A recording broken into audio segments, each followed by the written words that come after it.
جادو اتنا بڑا مسئلہ نہیں ہے، اس سے بڑا مسئلہ کیا ہے بھائی؟ نظر کا نظر. نبی کریم صلی اللہ علیہ وسلم نے فرمایا، حدیث پاک کا مفہوم ہے، اکثر من یموت فی امتی بعد قضاء اللہ وقدرہ بالعین.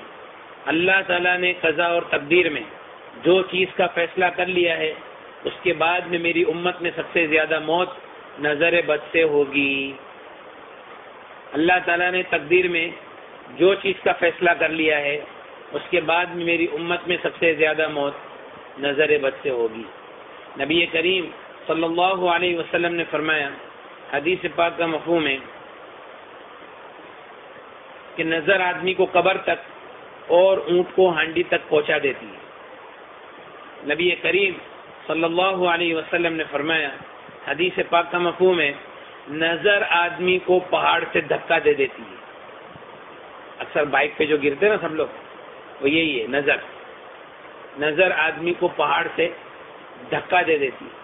نبی کریم صلی اللہ علیہ وسلم نے فرمایا، کوئی چیز تقدیر کے آگے نہیں جاتی، کوئی چیز تقدیر کے آگے نہیں جاتی. لیکن اگر کوئی ایک ایسی چیز ہوتی دنیا میں جو تقدیر کے آگے جاتی تو وہ نظر ہوتی. سمجھ میں؟ یعنی نظر کو، یعنی تقدیر کے آگے ایکسس ہوتا کسی کو تو کون ہوتا؟ نظر. نبی کریم صلی اللہ علیہ وسلم نے فرمایا، حدیث پاک کا مفہوم ہے، العین حق، نظر بد حق ہے، یحضرها الشیاطین وحسد بنی آدم، شیاطین اس کو حاضر کرتے ہیں اور بنی آدم کے حسد کی وجہ سے ہوتا ہے. نبی کریم صلی اللہ علیہ وسلم نے فرمایا، استعیذوا باللہ من العین فإن العین حق، نظر بد سے اللہ کی پناہ مانگو کیونکہ نظر بد حق ہے. نبی کریم صلی اللہ علیہ وسلم نے فرمایا، حدیثوں کے مفہوم سے یہ پتہ چلتا ہے، بعض نظر آدمی کو قتل کر دیتی ہے، بعض نظر آدمی کو قتل کر دیتی ہے. ایک مرتبہ نبی کریم صلی اللہ علیہ وسلم کے زمانے میں ایک صحابی تھے، سہل بن حنیف رضی اللہ تعالیٰ، کرتا اتار کر بیٹھے تھے. تو دوسرے ایک صحابی تھے، عامر ابن ربیعہ رضی اللہ تعالیٰ، انہوں نے ان کو دیکھا اور یوں کہا کہ اتنا خوبصورت جسم تو میں نے کسی کنواری لڑکی کا بھی نہیں دیکھا. تو تھوڑی دیر میں ان کو بخار چڑھ گیا، تڑپنے لگے. صحابہ اٹھا کر نبی کریم صلی اللہ علیہ وسلم کے پاس لے کر گئے. اللہ کے رسول صلی اللہ علیہ وسلم نے پوچھا، مفہوم ہے حدیث کا، کہ تمہارا جسم دیکھ کر کسی نے کچھ کہا تھا؟ میں کہ ہاں. کہ کون ہے وہ؟ کہا کہ عامر ابن ربیعہ رضی اللہ عنہ. میں کہ ان کو بلا کے لاؤں. جب وہ آئے تو اللہ کے رسول صلی اللہ علیہ وسلم نے پہلا جملہ یہ فرمایا، علامہ یقتل احدکم اخاہ، تم میں سے کوئی کیوں اپنی نظر کے ذریعے سے اپنے بھائی کو قتل کرتا ہے؟ جب تم نے ان کو دیکھا تو تم نے ان کو برکت کی دعا کیوں نہیں دی؟ ماشاءاللہ کیوں نہیں کہا؟ بارک اللہ کیوں نہیں کہا کہ اللہ تعالیٰ آپ کو اور برکت دے. آج یہ سب سے بڑا مسئلہ جو ہے نا، ایک تو ہم نے ہمارے اندر سلام کو کمتی کر دیا. ہاں، سلام ہمارے اندر کمتی، السلام علیکم ورحمۃ اللہ وبرکاتہ، یہ کمتی ہو گیا. ہاں، اس لیے نبی کریم صلی اللہ علیہ وسلم نے فرمایا کہ لا يدخل الجنت حتى تؤمنوا ولن تؤمنوا حتى تحابوا، جنت میں تم ہرگز داخل ہو نہیں سکتے جب تک کہ تم ایمان والے نہ ہو جاؤ. تم ایمان والے ہو نہیں سکتے جب تک کہ تمہارے آپس میں محبت نہ پیدا ہو جاوے. اور میں تم کو ایسی چیز نہ بتاؤں تو تمہارے درمیان میں محبت کو پیدا کر دے. افشوا السلام بینکم، آپس میں سلام کا رواج ڈالو. اچھا، وہ صحابی جو تھے عامر ابن ربیعہ رضی اللہ تعالیٰ، بدری صحابی تھے، نبی کریم صلی اللہ علیہ وسلم کے صحبت یافتہ تھے، ان کے دل بہت صاف تھے.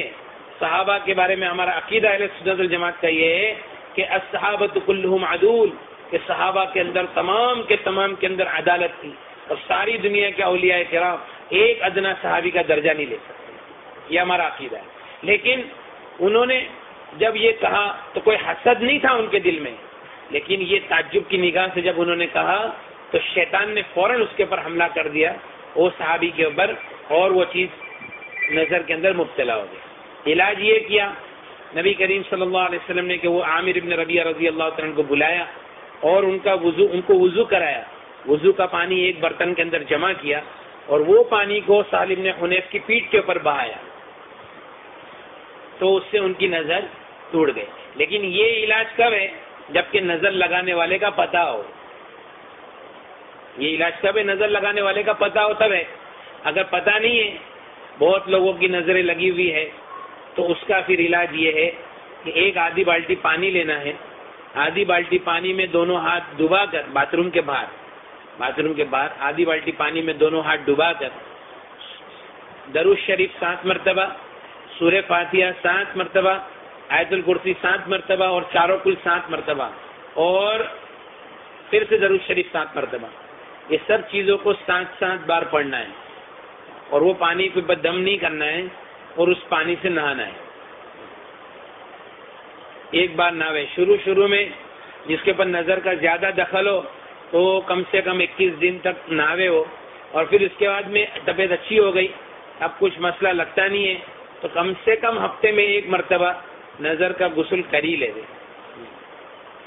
نظر کا غسل ہر ایک کو ضروری ہے، کیونکہ ہر ایک کو نظر لگتی ہے، اور یہ دور کے اندر کوئی ماشاءاللہ نہیں کہتا ہے، کوئی بارک اللہ نہیں کہتا ہے، کوئی کسی کو برکت کی دعا نہیں کہتا۔ اگر کوئی کسی کو بولے گا نا کہ میرا یہ کام ہوگا تو بولے ہاں ویری گڈ یار، بہت اچھا، لیکن کوئی ماشاءاللہ اور بارک اللہ نہیں بولے گا، ہے نا۔ اور ایک سب سے بڑا مسئلہ نظر لگنے کا یہ ہے، نظر لگتی کیوں ہے؟ دیکھو، ہم کیا سوچتے ہیں کہ کوئی آدمی کو اگر ہم ہمارے کاروبار کے راز بتائیں گے یا اپنی نعمت کا تذکرہ کریں گے تو کیا فرق پڑتا ہے؟ اپنے جیب سے لے کے جائے گا، بولے پیشانی سے تو نہیں لے کے جائے گا نا، نصیب سے تو نہیں لے کے جائے گا۔ لیکن نبی کریم صلی اللہ علیہ وسلم کی ایک حدیث سنا تھا، اس کے پہلے ایک آیت ہے قرآن پاک میں، یعقوب علیہ السلام کے 10 بیٹے تھے، وہ لوگ مصر جا رہے تھے یوسف علیہ السلام کے پاس، تو چونکہ پہلے مصر جا چکے تھے، اب دوسری مرتبہ جانے والے تھے، تو پہلے ان کا اکرام ہوا تھا اور دوسری مرتبہ اب پھر اور اکرام ہونے والا تھا۔ یعقوب علیہ السلام نے کہا یا بنی، اے میرے بیٹو، لا تدخلوا من باب واحد، ایک دروازے سے مت داخل ہونا، مصر کے الگ الگ دروازوں سے داخل ہونا۔ تمام مفسرین کا اتفاق ہے کہ یعقوب علیہ السلام کے ذہن میں یہ بات تھی کہ یہ سب کے سب ایک دروازے سے داخل ہوں گے، ہو سکتا ہے کہ ان کو کدھر نظر نہیں لگ جائے۔ نبی کریم صلی اللہ علیہ وسلم نے فرمایا استعینوا علی انجاء الحوائج بالسر والکتمان، اپنی نعمتوں کو راز میں رکھنے سے مدد حاصل کرو، اپنے کاموں کو اس کے انجام تک پہنچانے میں۔ پروجیکٹ چالو کیے، ابھی بول رہے کہ بھائی یہ ہو گیا ایسا ہو گیا ویسا ہو گیا، میں نے کنٹینر منگایا، 4 کنٹینر منگایا، رن وے کے اوپر ہی مال بیچ دیا نا، جہاز کے اندر ہی مال بیچ دیا نا، میں نے ایسا کر ڈالا، میں نے ویسا کر ڈالا، ڈبل پیسہ کر ڈالا۔ تو یہ سب باتیں جو ہے نا، آدمی ہوشیاری مارتا نا، ہوشیاری مارنے کا جو جذبہ ہے، تو اس کو کنٹرول میں رکھے۔ نبی کریم صلی اللہ علیہ وسلم نے فرمایا استعینوا علی انجاء الحوائج بالسر والکتمان، اپنے کاموں کو اس کے انجام تک پہنچانے میں، راز میں رکھنے سے اور چھپانے سے مدد حاصل کرو۔ کیوں بھائی؟ فإن كل ذی نعمت محسود، کیونکہ ہر نعمت والے وہ حسد کے شکار ہے، اور ہر نعمت والوں کے ساتھ میں حسد کرنے والے لوگ آس پاس میں رہتے ہی ہے۔ سمجھ میں آیا؟ اس لیے اپنی نعمتوں کو جتنا ہو سکے راز میں رکھیں۔ بلکہ ہمارا ایک دوست کہتا ہے کہ دعا کے لیے بھی کسی کو نہیں بولے، وہ دعا تو کرے گا نہیں، الٹا نظر لگ جائے گی۔ میں گھر لے رہا ہوں دعا کرنا، اور وہ دعا تو کرے گا نہیں، اور یار گھر لے رہا ہے، گاڑی لے رہا ہوں دعا کرنا، اچھا گاڑی بھی لے رہا ہے، سمجھ میں نا، میں نے ادھر کام چالو کیا، ادھر یہ کیا، ادھر وہ کیا۔ اچھا عورتیں بھی آپس میں عورتیں ملے گی نا تو ہوشیاری کہ تمہارے کو معلوم ہے کیا ہوئی، ویڈنگ اینیورسری کے اندر تمہارے بھائی نے سرپرائز دیا نا، 5 تولے کا ہار، تمہارے بھائی نے میرے کو سرپرائز دیے۔ اب یہ بات تو بولا اچھا، اور اپنے پورے دن کی کارگزاری، میں صبح میں اٹھتی ہوں، ایسا کرتی ہوں ویسا کرتی ہوں، یہ کرتی ہوں وہ کرتی ہوں، اور پھر یہ آتے ہیں اور پھر کھانا کھاتے ہیں، اور یہ وہ کبھی کبھی ہم لوگ گھومنے چلے جاتے رات کو، سمجھ ہے کہ نہیں، بھیونڈی تو ڈھابا تو چالو ہے، بھائی تو ہمیشہ بہت دھیان رکھتے ہیں۔ اب یہ سب باتیں سے اب جو دوسری جو عورت بات سن رہی ہے وہ کیا سوچتی ہے، ایسا اچھا ایسا، تو یہ اچھا کوئی ماشاءاللہ بارک اللہ بولتا نہیں۔ اب اس میں کیا ہوا، نظر کے شکار ہو گئے، آستے آستے نظر لگ گئی، کام کاج کے اوپر نظر۔ سب سے زیادہ تکلیف پہنچانے والی چیز نظر ہے، سب سے زیادہ۔ اور جتنے عاملین ہیں سب کیا بولتے ہیں، کچھ نہیں ہے خالی نظر ہے۔ کیا ہے؟ ارے بھائی وہی تو بریلی نظر ہے، خالی نہیں ہے وہ بریلی نظر ہے۔ نظر جادو کو بھی دعوت دیتا ہے, جنات کو بھی دعوت دیتا ہے. نظر لگانے کے اندر اپن ذریعہ کون بنے؟ ہم خود ہی بنے کہ میں اپنی نعمتوں کو راز میں رکھو, زیادہ کسی کے سامنے تذکرہ نہیں کرو.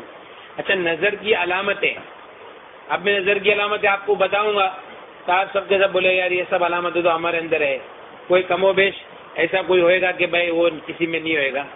دیکھو ایک عربی عامل نے لکھا ہے اپنی کتاب میں کہ جسم کے اندر کمزوری, کھانے کی رغبت نہیں ہونا, بدن میں حرارت محسوس ہونا, گیس, کثرت سے پیٹ میں گیس بننا, کثرت الغازات فی البطن, کثرت سے پیٹ میں گیس بننا, رونا بغیر وجہ کے, سینے میں گھٹن محسوس ہونا,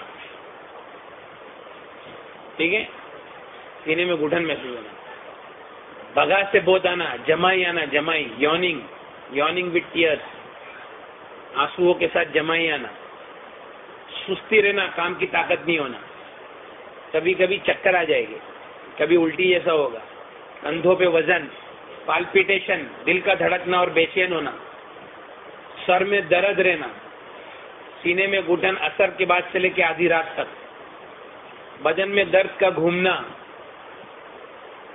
نمازوں سے دور بھاگنا, اعمال سے, ذکر سے دور بھاگنا, دوستوں سے, رشتہ داروں سے ملنے میں نفرت کرنا, عورتوں کے بال گرنا, وہ عورت کتنا بھی شیمپو لگا لے ہوئے بھاری بھاری کچھ ہونے والا نہیں, عورتوں کے بال گرنا, کاروبار کا, منصب کا, عہدے کا برباد ہو جانا, کام کی وقت کی پابندی نہیں ہونا, جو کام میں آپ ایکسپرٹ ہے وہ کام کرنے کے لیے جائے گے, آپ بیمار پڑ جائے گے یا سستی چڑھ جائے گی. اب بتاؤ اس میں سے کتنے لوگ ہیں, اس میں کتنی چیزیں ہے نا یہ سب. تو اگر یہ نظر کا عمل کر لیں گے آپ سیدھا سیدھا 10 سال پیچھے چلے جائے گے انشاءاللہ. اور کاروبار جو کھلے گا, اور ایسے نہیں ایک دو بات نہیں, ہزاروں واقعات ہیں کہ بھائی اللہ تعالیٰ نے جن کو صاحب حیثیت بنایا ان کے گھر میں جا کے ایک تقریر کر دیے تو بتا دیے, نظر کا عمل دے دیے. اب جب عمل کرنے لگے, ایک ہمارا بھائی ہے ماشاءاللہ, اس کا نام پوری دنیا میں, اللہ اور برکت دے ہوئے اس کو, اور دین کے کام کے لیے اللہ قبول کرے. ہم لوگ ایسی بس جا کے ایک تقریر کی, بولتا میں چائنا گیا, بینکاک گیا, تھائیلینڈ گیا, سب جگہ گیا, نظر کا عمل نہیں چھوڑا اور رقیہ سننا نہیں چھوڑا. لیکن میرا اسٹاف بولتا ہے کہ بھائی تمہارے انڈر ڈیسیجن پاور واپس آ رہا ہے پہلے جیسا. اور دوسرا یہ کہ مولانا میرے کتنے کام کھل گئے میں آپ کو بتا نہیں سکتا. تو یہ اصل بنیاد ہے, اصل بنیاد جو ہے نا وہ نظر ہے, نظر اور اس کا طریقہ. ایک اور بڑا مسئلہ ہمارے ساتھ میں یہ ہے کہ ہم کو ہماری بھی نظر لگ جاتی ہے, سمجھ میں نا, میں نے یہ کیا, اب میں نے ایسا کر ڈالا ہوں, اب تو وانداج نہیں ہے, اب اپنا کوئی کچھ کر ہی نہیں سکتا ہے. تو جو میرا مسئلہ ہے نا عجب والا, وہ بھی ایک بہت بڑا مسئلہ ہے. آئینے میں دیکھے اور دعا ہی نہیں پڑے. ایک ہمارا بھائی ہے. اچھا ایک بات دھیان رکھو, بڑی بڑی بیماری جو دنیا کے اندر ہوتی ہے نا, صرف جادو جنات و نظر کی وجہ سے. ہارٹ کی تکلیف صرف نظر کی وجہ سے, اور ڈائبٹیز صرف نظر کی وجہ سے. ڈائبٹیز 5% ہے دنیا کے اندر, اور جو جتنے دوسرے ہیں نا وہ خالی نظر کے شکار. اس لیے جو لوگوں نے قرآن سے اپنا علاج کیا ہے وہ لوگ میرے کو بولتے ہیں کہ مولانا بھی ڈائبٹیز کی گولی کھانے کی ضرورت نہیں پڑتی. ہاں, پر دماغ میں کیا بیٹھا ہوا ہے کہ ڈائبٹیز کا علاج نہیں ہے. بولا علاج تو نہیں ہے, لیکن کیا ہے کہ اب ضرورت بھی نہیں پڑتی, تو علاج ہو ہی گیا نا بھائی آٹومیٹک, برابر ہے کہ نہیں. اور ہارٹ, ہمارا ایک بھائی ہے, تو 1-1.5 مہینے کے بعد اس کا آپریشن تھا ہارٹ کا, تو 90% 80% نسیں بلاک تھی. قرآن سنا 1 مہینے کے بعد جب علاج کے لیے گیا تو 30-40 پہ آ گیا بلاکیج. بولے بھائی تم تو جو دوا کر رہے وہی دوا کرو, وہ تمہارا تو معاملہ ایسے ختم ہو گیا. تو جو بلاکیج ہے وہ صرف اور صرف نظر کی وجہ سے. اور ہمارے اندر مسئلہ ہے کہ ہم آہستہ آہستہ نظر کا مجموعہ بن جاتے ہیں, اور پھر اس کے بعد میں کبھی اس کی طرف ہمارا ذہن جاتا ہی نہیں ہے کہ ہم کو نظر لگی. اور بلکہ اپنے جتنے دعوت کے کام کرنے والے جو ساتھی ہیں ان کو تو اس کا خاص اہتمام کرنا چاہیے, کیونکہ بعض مرتبہ دعوت کے کام سے جو پیچھے ہٹ جاتے ہیں, اعمال میں نہیں لگنے کا جو ہوتا ہے وہ بھی نظر لگنے کی وجہ سے ہوتا ہے. سمجھ میں ہے نا. تو اس کے لیے نظر جو ہے وہ بہت نبی کریم صلی اللہ علیہ وسلم نے فرمایا، حدیث پاک کا مفہوم ہے استعیذ باللہ من العین فإن العین حق، اور دیکھو گندے گندے خیالات، گندے گندے وسوسے، اس کی بھی بنیاد نظر ہے۔ کیوں معلوم ہے کہ اللہ والوں کی نظر سے آدمی اللہ والا بن جاتا ہے، برے لوگوں کی نظر سے آدمی برا بن جاتا ہے۔ ہمارے ایک مفتی صاحب ہے، بہت اچھے بڑے مدرسے میں پڑھاتے، بڑی کتابیں پڑھاتے، ان کا ایک بچہ بہت نافرمان ہو گیا، بہت نافرمان۔ انہوں نے بولا کہ میں بامبے میں ہی رہوں گا، میں ادھر گاؤں میں نہیں رہوں گا، اور میں اپنی مرضی سے زندگی گزاروں گا۔ تو میرے کو ملنے کے لیے آئے تھے ہمارے حضرت مفتی احمد صاحب خانپوری ہیں نا، انہوں نے ان کو بھیجا۔ تو وہ سمجھا پٹا کہ وہ بچے کو لے کے آئے۔ تو میں اس کو بولا کہ دیکھ تو بامبے میں رہے نا، بامبے میں رہے، ایک کام میرا کر لے، میں خالی جو بولتا ہوں نا، میں نے تھوڑا سے قرآن پڑھا، میں بولا کہ دیکھو تم ماں باپ نے مل کر یہ بچے کی تعریف بہت کیے تھے کیا بچپن میں؟ بولے مولانا اتنا فرما بردار تھا، ہم لوگ سب کے سامنے اس کی اتنی تعریف کی، سچی بولتے آپ۔ میں بولا ابھی ایک کام کرو، ایک تو یہ کہ بھائی آپ کو پانی میں ہاتھ ڈبا کے نہانا ہے، اور ماں باپ تم دونوں وضو کرو، پانی جمع کرو، اور تمہارے یہ بچے کے اوپر پانی لا دو۔ انہوں نے ایسا کیا۔ وہ بولتے ہیں کہ مولانا ایک ہفتے کے اندر ہمارا بچہ ایسا سدھر گیا ہے، بولتا ہے کہ میں گاؤں میں رہوں گا، ممبئی نہیں جاؤں گا، تم جیسا بولے گے ویسا کروں گا، جو ہو گیا اس کے لیے میں معافی مانگتا ہوں۔ اللہ تعالیٰ نے اس کو شفا دے دیا الحمدللہ۔ ایک عربی عامل نے اپنی کتاب میں لکھا ہے کہ ایک آدمی اس کے بچے کو لے کے 3 سال تک پوری دنیا میں گھوما، بڑے بڑے ڈاکٹروں کے، بس کے ہاتھ پاؤں سے ٹیڑھے ہو گئے۔ تو لاسٹ میں معالج بالقرآن کے پاس آیا، تو اس نے قرآن پڑھنا چالو کیا، اور اس کو پوچھا کہ تیرے کو کوئی دکھتا ہے، تیرے ذہن میں کوئی آتا ہے جب میں پڑھتا ہوں؟ تو اس نے بولا کہ میرے ذہن میں تو نہیں، یہ میرا باپ آتا ہے۔ اس کے باپ کو پوچھا کہ تو نے کبھی تیرے بچے کی تعریف کیا ہے؟ تو بولے ہاں میرے کو برابر یاد ہے، 3 ساڑھے 3 سال پہلے ایک ہمارے گھر میں دعوت تھی، میں نے سب کے سامنے میرے بچے کی تعریف کی۔ تو بولا اچھا ٹھیک ہے۔ پھر اس کو اس کے باپ کو وضو کرایا، اور وضو کا پانی اس کے اوپر ڈالا، اور اس کے ہاتھ فوراً ایسے سیدھے ہو گئے۔ تو یہ نظر ہے۔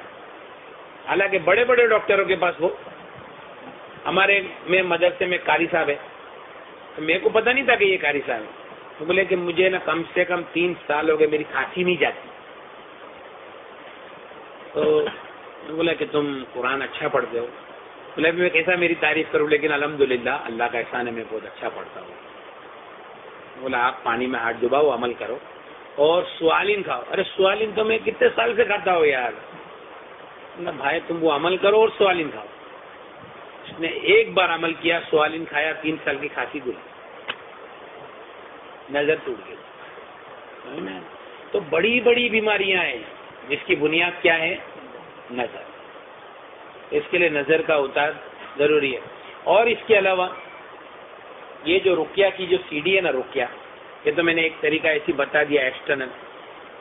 رقیہ عربی میں دم کرنے کو، جھاڑ پھونک کرنے کو رقیہ کہتے ہیں۔ نبی کریم صلی اللہ علیہ وسلم نے فرمایا لا رقیۃ الا من عین او حمى، نظر بد والے کے اوپر اور بخار والے کے اوپر رقیہ کرو۔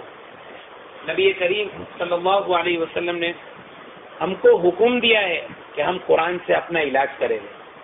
نبی کریم صلی اللہ علیہ وسلم نے ایک مرتبہ ایک مجلس صحابہ کی تھی، اس میں فرمایا میری امت کے 70,000 آدمی وہ ہوں گے جو بغیر حساب کتاب کی جنت میں داخل ہو جائیں گے۔ صحابہ نے فرمایا یا رسول اللہ وہ کون ہوں گے؟ فرمایا هم الذین لا یسترقون ولا یتفلون، میری امت کے وہ لوگ ہوں گے جو غلط چیزوں سے رقیہ نہیں کریں گے اور فال نہیں کھلائیں گے۔ تو ایک صحابی نے فرمایا یا رسول اللہ میرے لیے دعا کر دیجئے میں ان میں سے ہو جاؤں۔ اللہ کے رسول نے فرمایا کہ ہاں تم تو ان میں سے ہو۔ پھر ایک دوسرے صحابی کھڑے ہوئے، میں یا رسول اللہ میرے لیے دعا کر دو میں ان میں سے ہو جاؤں۔ فرمایا سابقہ کبھی کا عکاشہ نے تجھ پر سبقت کر لیا۔ وہ صحابی پہلے عکاشہ ابن محسن تھے، انہوں نے فرمایا کہ عکاشہ نے تجھ پر کیا